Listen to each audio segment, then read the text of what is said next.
Understanding Add to Taste, a guide for English language learners. Hello everyone, and welcome to our English language learning series.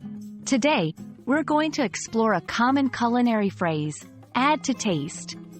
This phrase is often found in recipes and cooking instructions, but what does it actually mean? Let's dive in and find out.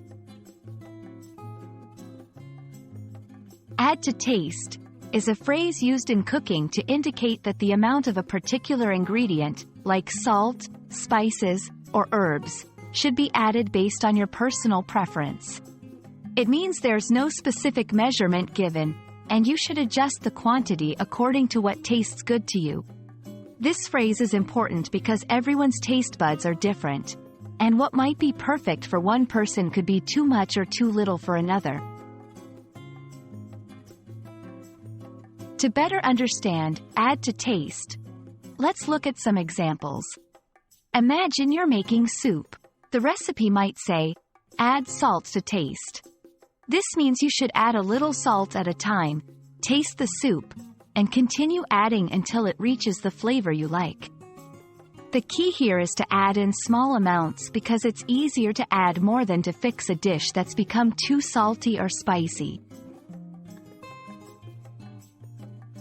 Understanding add to taste is crucial for two reasons. First, it helps you customize a dish to your liking, making cooking a more personal and enjoyable experience.